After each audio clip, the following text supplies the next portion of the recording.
Good afternoon dear student. जैसा कि पिछली कक्षा में आपने आयनन विभव और इलेक्ट्रॉन बंधुता पढ़ा होगा, आज हम अहम टॉपिक विद्युत ऋणात्मकता के बारे में डिस्कस करेंगे। विद्युत ऋणात्मकता होती क्या है और इसका आवर्त और समूह में क्या प्रभाव है, ये आज की क्लास का महत्वपूर्ण टॉपिक होगा। विद्युत ऋणात्मकता, इलेक्ट्रोनेगेटिविटी,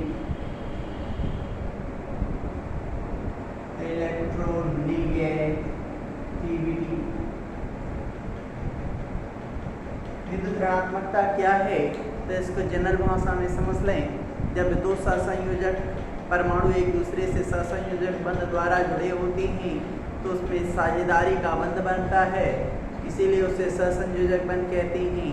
और उस सहसंयोजक बंध में साझेदारी का जो इलेक्ट्रॉन है किसी एक परमाणु द्वारा अपनी ओर आकर्षित करने की क्षमता हो उसके पास, वही विद्युत ऋणात्मकता कहलाती है। कहने का तात्पर्य क्या है कि साझेदारी के इलेक्ट्रॉन युग्म को अपनी ओर आकर्षित करने की प्रवृत्ति उस तत्व की विद्युत ऋणात्मकता कहलाती है। मतलब कहा जाए, ए और बी परमाणु है और परस्पर साझेदारी के बंध से बना हुआ है, साझेदारी के बंध से जुड़ा हुआ है। बी परमाणु द्वारा साझेदारी के इलेक्ट्रॉन युग्म को अपनी ओर खींच लिया जाए तो इसमें सबसे अधिक विद्युत ऋणी परमाणु कौन होगा? बी। तो कहने का तात्पर्य इसकी सबसे छोटी परिभाषा हम बताएं तो ये है साझेदारी के इलेक्ट्रॉन युग्म को अपनी ओर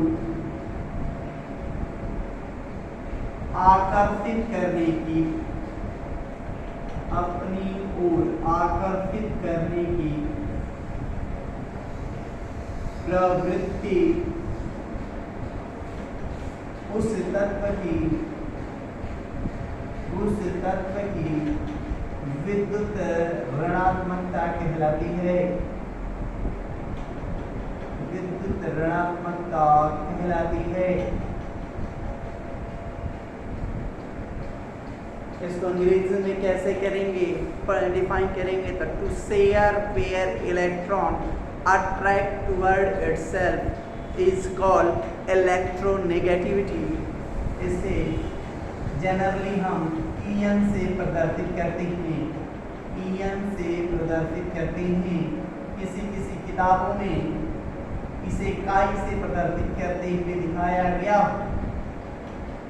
आप यक्स जैसा बनाएंगे, इसी को बोलेंगे CHI, काई से प्रदर्शित करते हैं, ईएन या काई से प्रदर्शित करते हैं। कहता है कि विद्युत ऋणात्मकता को परिभाषित करने के लिए दो पैमाने निर्धारित किए गए हैं।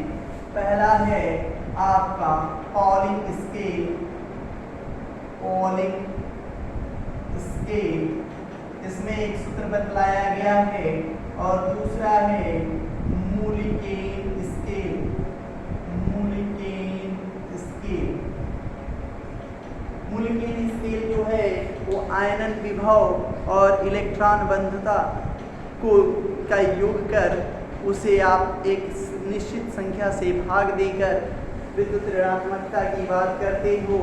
और इसमें दो परमाणु हैं ए और बी, उनकी यदि विद्युत ऋणात्मकताओं के अंतर की बात करनी है तो एक स्केल बताई जाएगी। उस स्केल की सहायता से आप कैलकुलेट करेंगे। एक फार्मूला है XE या काई ए माइनस काई बी, दो परमाणुओं की विद्युत ऋणात्मकता का अंतर 0.208 अंडर डेल्टा। डेल्टा क्या है? यह इसका जो मान होता है कि डेल्टा का मान होता है वह किलो कैलोरी प्रति मोल में होता है। और डेल्टा क्या है ये जान लें तो डेल्टा है, मान लिया ए और बी परमाणु एक दूसरे से जुड़े हुए हैं तो AB की जो बंधन ऊर्जा है वो और A2 अणु की बंधन ऊर्जा गुणे Bb की बंधन ऊर्जा के पावर 1/2, या इसको अंडर रूट में कर सकती है। ये आपकी डेल्टा की वैल्यू आ जाएगी, जिस आधार पर पॉलिंग स्केल का निर्माण होगा, और इसको आधार मानकर हाइड्रोजन की विद्युत ऋणात्मकता का मान 2.1 मानकर सभी तत्वों के विद्युत ऋणात्मकता के मान का अध्ययन किया गया है या ज्ञात किया गया है। मुल्केन स्केल की बात करें तो मुल्केन स्केल में किसी तत्व की विद्युत ऋणात्मकता निकालनी है तो उसकी बंधन ऊर्जा आयनन ऊर्जा और इलेक्ट्रॉन बंधुता में आप 125 से डिवाइड कर देंगे, तो जो मान आएगी वही मान को आधार मानकर आप किसी तत्व की विद्युत ऋणात्मकता के पैमाने का निर्धारण करेंगे या मान का निर्धारण करेंगे। लेकिन आपको याद रख लेना है, पॉलिंग ने हाइड्रोजन की विद्युत ऋणात्मकता का मान 2.1 मानकर सभी तत्वों के विद्युत ऋणात्मकता का अध्ययन किया है, और इसे आवर्त और समूह में इसके प्रभाव को हम देख लीजिए कैसे बतलाया गया है कि आवर्त और समूह पर विद्युत ऋणात्मकता क्या क्या प्रभाव पड़ता है। तो हम बात करते हैं आवर्त में दूसरे सेकेंड आवर्त की मैं बात करूं, सेकेंड पीरियड की, तो इसमें lithium, beryllium, boron, carbon, nitrogen, oxygen, chlorine, समस्त जो अक्रिय गैसें होती हैं जीरो समूह के, उनके ईएन का मान क्या होता है? 0 होता है, क्योंकि यह किसी के साथ सहसंयोजक बंध नहीं बनाती। अब बात करते हैं लिथियम की। हाइड्रोजन का कितना माना गया है? 2.1। लिथियम का होता है 1.0, फिर 1.5, फिर 2, 2.5, 3, 3.5 और 4.0। सबसे अधिक विद्युत ऋणी परमाणु का मतलब हाइड्रोजन के विद्युत ऋणात्मकता का मान 2.1 मानकर सबसे उच्च विद्युत ऋणी परमाणु फ्लोरीन का निर्धारण किया गया। उच्च विद्युत ऋणी परमाणु कौन होता है? तो वह कौन सा तत्व है जिसकी विद्युत ऋणात्मकता सबसे उच्च होती है? तो फ्लोरीन। और कहता है कि सर आवर्त में बाएं से दाएं जाने पर, आवर्त में हमेशा हम बाएं से दाएं की बात करते हैं। आवर्त में बाएं से दाएं जाने पर ईएन का मान बढ़ता है। यदि आपसे पूछा जाए कारण बताओ, तो कारण बता देंगे कि परमाणु त्रिज्या घटती जाती है। कारण है परमाणु त्रिज्या घटती है। बाएं से दाएं जाने पर परमाणु त्रिज्या क्या होती है? घटती जाती है। अर्थात कहा जाए atomic radii is inversely proportional to विद्युत ऋणात्मकता। यदि ये बढ़ेगा तो ये घटेगा, ये घटेगा तो ये बढ़ेगा, याद रखेंगे। और समूह की बात आ जाती है, तो समूह में किसी समूह की मैं बात करूं, यहाँ पर हम 7 समूह ही ले लें।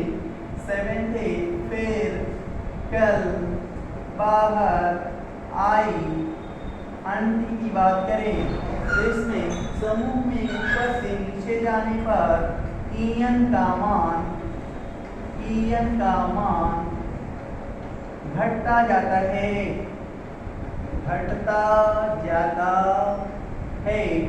कहाँ से कहाँ जाने पर? ऊपर से नीचे जाने पर। कारण क्या है? कारण ठीक ऊपर वाला कारण बताएंगे।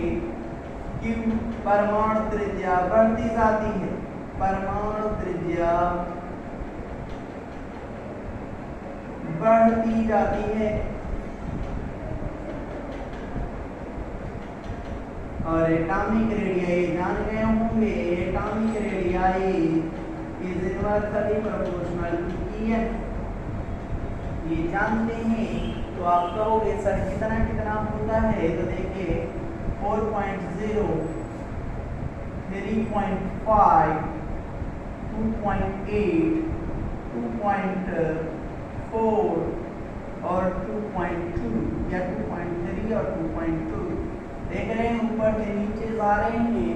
विद्युत ऋणात्मकता का मान कैसे होता जा रहा है, क्रमशः घटता जा रहा है। तो आपसे कोई भी पूछ दे कि बताइए कि विद्युत ऋणात्मकता का आवर्त और समूह पर क्या प्रभाव है, तो किसी भी आवर्त में बाएं से दाएं जाने पर En का मान बढ़ता है, समूह में ऊपर से नीचे जाने पर En का मान घटता है। En क्या है, तो साझेदारी के इलेक्ट्रॉन युग्म को अपनी ओर आकर्षित करने की प्रवृत्ति या क्षमता उस तत्व की विद्युत ऋणात्मकता कहलाती है। अब कुछ छोटे छोटे टर्म्स हैं जिनको आसानी से हम एक एक कर डिस्कस कर लेते हैं, इसको नोट कर लीजिए।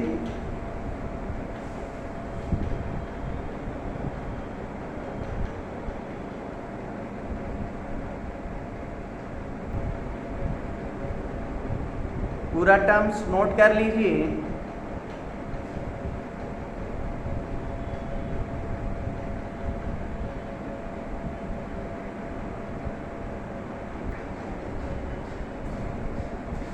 कुछ अन्य टॉपिक्स भी हैं, जैसे कि अब तक जो आपने पढ़ा हो, क्या क्या पढ़ा हो जान लें। पहला आपने परमाणु त्रिज्या पढ़ा, दूसरा आपने आयनिक त्रिज्या पढ़ा, फिर आयनन विभव पढ़ा, फिर आपने इलेक्ट्रॉन बंधता या इलेक्ट्रॉन लब्धि एंथैल्पी पढ़ी, फिर आपने विद्युत ऋणात्मकता पढ़ा। इसके बाद नेक्स्ट टॉपिक आपका छठा टॉपिक जो होता है वो धन विद्युतीय लक्षण होता है। धन विद्युतीय लक्षण के बाद धात्विक अधात्विक गुण, फिर आठवां आपका ऑक्सीकारक तथा अपचायक गुण और नौवां होगा आपका हाइड्राइडों की प्रकृति। इस पर डिस्कस कर लें। तो कहता है कि आवर्त में, किसी आवर्त की मैं बात करूं, आवर्त में बाएं से दाएं जाने पर, बाएं से दाएं जाने पर तत्वों का जो धन विद्युतीय लक्षण है, धन विद्युतीय लक्षण, धन विद्युतीय लक्षण घटता है, घटता है और ऋण विद्युतीय लक्षण, ऋण विद्युतीय लक्षण बढ़ता है। उसी प्रकार समूह की बात करें तो किसी समूह में ऊपर से नीचे जाने पर, ऊपर से नीचे जाने पर धन विद्युतीय लक्षण, धन विद्युतीय लक्षण बढ़ता है और ऋण विद्युतीय लक्षण, ऋण विद्युतीय लक्षण घटता है। ये याद रखिएगा, इसको याद रखिए, धन विद्युतीय लक्षण और ऋण विद्युतीय लक्षण। तो अगला जो टॉपिक है वो आप ऑटोमेटिक डिफाइन हो जाएगा। जब धन विद्युतीय लक्षण बढ़ रहा होगा तो इसका मतलब उसमें धात्विक गुण बढ़ रहा होगा, जब ऋण विद्युतीय लक्षण बढ़ रहा होगा तो उसमें अधात्विक गुण बढ़ रहा होगा। ठीक उसी प्रकार किसी आवर्त की मैं बात करूं तो आवर्त में देख लीजिए धात्विक और अधात्विक लक्षण की बात कर रहा हूं। तो lithium, beryllium, boron, carbon, nitrogen, oxygen, chlorine की मैं बात करूं, देखिए धातु, फिर अधातु, अधातु, अधातु, सारे के सारे अधातु हो जाएंगे। यहाँ पर फिर ये तो सेकेंड आवर्त की मैं बात कर दिया, सेकेंड पीरियड की बात कर रहा हूँ। थर्ड पीरियड में देख लीजिए तो sodium, magnesium, aluminium, silicon, phosphorus, sulphur, chlorine. तो ये क्या होगा? धातु होगा। ये भी धातु होगा, ये भी धातु होगा, फिर उपधातु होगा। देख रहे हैं धातु का लक्षण घटता जा रहा है। तो किसी आवर्त में बाएं से दाएं जाने पर धात्विक लक्षण क्या होता है? धात्विक लक्षण घटता है। तो क्या बढ़ रहा होगा? अधात्विक लक्षण, अधात्विक लक्षण बढ़ता है। समूह की बात कर दिया, अब किसी आवर्त की बात हो गई, अब समूह की बात कर दें तो समूह में भी यही देख लीजिए, किसी समूह में ऊपर सपोज दैट हमने ये ले लिया, इसी समूह के मैं बात कर दूं तो नरेंद्र प्रसाद आज सुबह भीगे, हमने फिफ्थ ए समूह ले लिया। तो किसी समूह में ऊपर से नीचे जाने पर क्या होता है? अधात्विक लक्षण घटता है। देखो अधातु, अधातु के बाद आ जाता है उपधातु, ये भी उपधातु, और सबसे नीचे क्या हो गया? धातु। तो किसी समूह में ऊपर से नीचे जाने पर धात्विक लक्षण बढ़ता है, अधात्विक लक्षण घटता है। मतलब आवर्त का जस्ट उल्टा समूह में होता है। अब बात करते हैं नेक्स्ट ऑक्सीकारक व अपचायक गुण। तो जिस पदार्थ का ऑक्सीकरण होता है वह अपचायक पदार्थ कहलाता है। जिस पदार्थ का ऑक्सीकरण मतलब इलेक्ट्रॉन निकलता है, त्यागता है, वो क्या कहलाता है? उसका ऑक्सीकरण हो रहा है तो वह पदार्थ क्या कहलाएगा? आपका अपचायक। जिस पदार्थ का ऑक्सीकरण होता है वो अपचायक पदार्थ, और जिस पदार्थ का अपचयन मतलब इलेक्ट्रॉन जुड़ता है वह ऑक्सीकारक पदार्थ कहलाता है। किसी आवर्त की मैं बात करूं तो किसी आवर्त में बाएं से दाएं जाने पर ऑक्सीकारक गुण बढ़ता है, वह अपचायक गुण, अपचायक गुण घटता है। और समूह में बात करें तो समूह में ऊपर से नीचे जाने पर, ऊपर से नीचे जाने पर ऑक्सीकारक गुण घटता है, वह अपचायक गुण क्या होता है? बढ़ता है। ये आप ऑक्सीकारक और अपचायक के बारे में जान रहे होंगे। फिर आता है हाइड्राइडों की प्रकृति। हाइड्राइड का मतलब क्या होता है? जैसे सोडियम अपना हाइड्राइड बनाता है। फिर बात करते हैं मैग्नीशियम अपना हाइड्राइड बनाता है, एल्युमिनियम अपना हाइड्राइड बनाता है। फिर एल्युमिनियम के बाद सिलिकॉन अपना हाइड्राइड बनाता है। सिलिकॉन के बाद फास्फोरस की बात करते हैं, फास्फोरस अपना हाइड्राइड बनाता है। फास्फोरस के बाद ऑक्सीजन की बात आ जाएगी, सल्फर की बात आ जाएगी। तो सल्फर अपना हाइड्राइड बनाता है और HCl अपना हाइड्राइड, क्लोरीन अपना हाइड्राइड बनाता है। मतलब कहने का तात्पर्य है कि सभी तत्व यदि हाइड्रोजन से संयोग करते हैं तो अपने हाइड्राइड बनाते हैं। उन हाइड्राइडों की प्रकृति में आप बात करें तो किसी आवर्त में बाएं से दाएं जाने पर, इसमें आवर्त में हमेशा किधर से किधर? बाएं से दाएं जाने पर हाइड्राइडों की प्रकृति क्षारीय से अम्लीय होती जाती है। बात करें उदासीनों की तो देखो ध्यान से, H3 क्या है? उदासीन हाइड्राइड है, उदासीन है। फिर क्या है? दुर्बल अम्लीय हो गया, दुर्बल अम्लीय हो गया। फिर क्या हो जाएगा? प्रबल अम्लीय हो जाएगा। तो देख रहे हो हमने यही लिखवाया है हाइड्राइडों की प्रकृति क्षारीय से। ये सब कैसे थे? क्षारीय थे। क्षारीय से आपको उदासीन बना, उदासीन से अम्लीय होता गया। तो किसी भी आवर्त में बाएं से दाएं जाने पर हाइड्राइडों की प्रकृति क्षारीय से उदासीन होती है या उदासीन से अम्लीय हो जाती है। समूह की बात करते हैं तो समूह में ऊपर से नीचे जाने पर आपका हाइड्राइडों का आयनिक लक्षण घटता है, अस्थायित्व घटता है, अपचायक क्षमता बढ़ती है और अम्लीय शक्ति बढ़ती है। बहुत सारे एग्जाम्पल बताइए तो ध्यान से देखते रहें। HF, HCl, HBr, HI। आप किसी समूह की बात कर रहे हैं, मैं फिर ए समूह की बात 6, 7 एक समूह की बात कर रहा हूँ। क्लोरीन, क्लोरीन, ब्रोमीन, आयोडाइन वाले समूह की बात कर रहा हूँ, आयोडीन वाले। इसमें सब अपने हाइड्रोजन के साथ संयोग करके हाइड्राइड बनाए हुए हैं।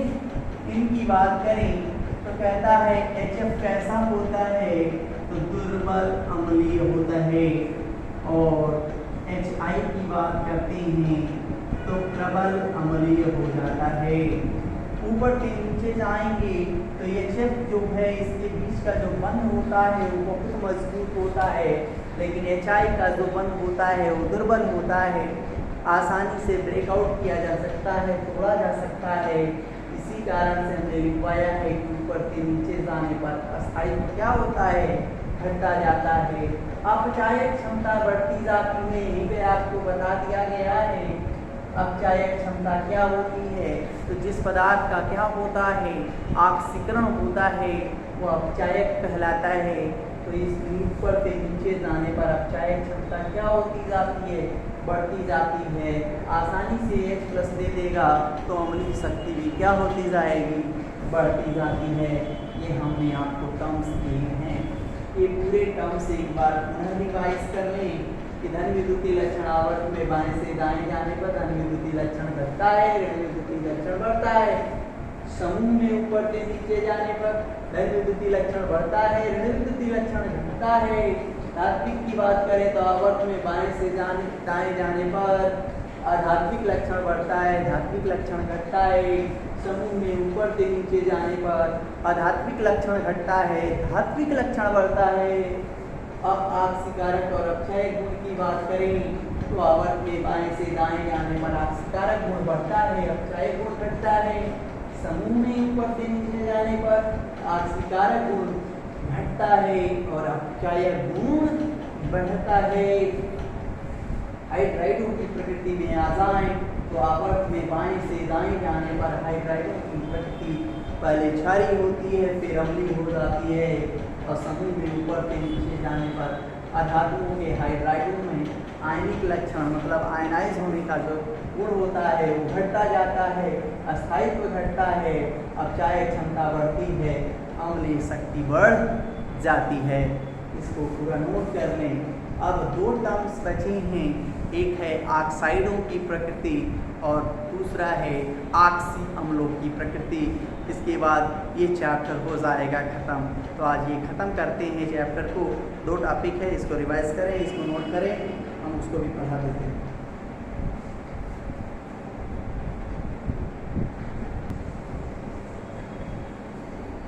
दसवां लक्षण है आवर्ती गुण में, वो है ऑक्साइडों का लक्षण या ऑक्साइडों की प्रकृति कैसी होती है।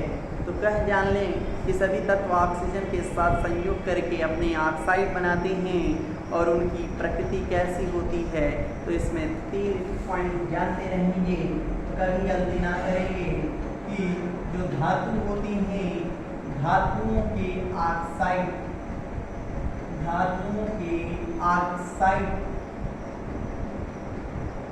प्रायः क्या होते हैं, प्रायः का मतलब कुछ अपवाद होंगे, हम नोट कराएंगे। धातुओं के ऑक्साइड प्रायः क्षारीय होते हैं। कैसे होते हैं, क्षारीय होते हैं। इनको छोड़ दिया जाए, एल्युमिनियम के ऑक्साइड, लेड का ऑक्साइड, टिन का ऑक्साइड, ये सारे के सारे उभयधर्मी होते हैं, ना अम्लीय होते हैं ना क्षारीय होती है, प्रकृति चेंज करते रहते हैं। एम्फोटेरिक होते हैं, एम्फोटेरिक होती हैं। और बात करते हैं मैग्नीज के ऑक्साइड की बात करें, मैग्नीज का ऑक्साइड और क्रोमियम का ऑक्साइड भी अपवाद बन जाएगा, Mn2O7 व CrO3। ये दो ऐसी ऑक्साइड हैं होती हैं जो क्या होती हैं, अम्लीय होती हैं, एसिडिक होती हैं। बाकी सभी धातुओं के ऑक्साइड कैसे होते हैं, क्षारीय होते हैं। कहने का तात्पर्य यदि आपसे कह दिया जाए सोडियम का ऑक्साइड कैसा होगा, तो क्षारीय होगा। कैसा होगा, क्षारीय होगा। तो सभी धातुओं के ऑक्साइड प्रायः क्षारीय होते हैं। अपवाद के रूप में आप जान लेंगे इतने, ये सब कैसे, तो एल्युमिनियम, लेड और टीन का जो ऑक्साइड होता है वो वहधर्मी होता है। मैग्नीज और क्रोमियम के ये ऑक्साइड अम्लीय होते हैं, एसिडिक इन नेचर होती हैं। बात करें दूसरा पॉइंट, अधातुओं के ऑक्साइड, अधातुओं के ऑक्साइड प्रायः अम्लीय होते हैं। कैसे होते हैं, एसिडिक होते हैं। कहते हैं प्रायः लगा दिया, इसका मतलब इसमें भी कोई अपवाद है सर क्या, एकदम अपवाद है। अपवाद में आ जाए तो याद रखें carbon monoxide, nitric oxide, nitrous oxide, ये सारे के सारे उदासीन ऑक्साइड होते हैं। क्या होती हैं, उदासीन, न्यूट्रल ऑक्साइड होती हैं, न्यूट्रल ऑक्साइड होती हैं। इनके अलावा सभी ऑक्साइड कैसे होते हैं, प्रायः अम्लीय होते हैं। बात करती हैं नेक्स्ट उपधातुओं के ऑक्साइड, मेटलॉइड्स की मैं बात कर रहा हूँ, मेटेलॉइड्स जैसे सिलिकॉन, जर्मेनियम, आर्सेनिक, एंटीमनी और टेलुरियम की मैं बात कर रहा हूँ। तो सिलिकॉन को छोड़कर सभी उपधातुओं के ऑक्साइड, जो सिलिकॉन का ऑक्साइड होता है वो अम्लीय होता है, दुर्बल अम्लीय बोल सकते हैं आप, दुर्बल अम्लीय होता है। बाकी सभी के ऑक्साइड उभयधर्मी होते हैं, उभयधर्मी होते हैं, एम्फोटेरिक होते हैं। याद रखना है इतनी बात। सभी समझ गए होंगे कि धातु के ऑक्साइड कैसे होती हैं, तो प्रायः क्षारीय। अधातुओं के ऑक्साइड कैसे होते हैं, प्रायः अम्लीय। और उपधातुओं के ऑक्साइड प्रायः कैसे होते हैं, तो आपके उभयधर्मी। इन पॉइंट्स को पढ़ लीजिएगा, ठीक है।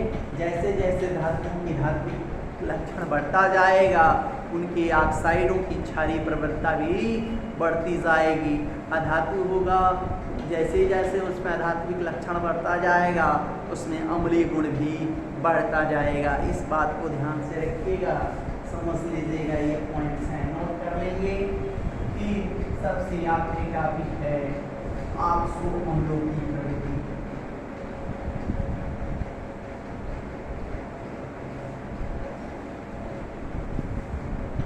ऑक्सो अम्लों की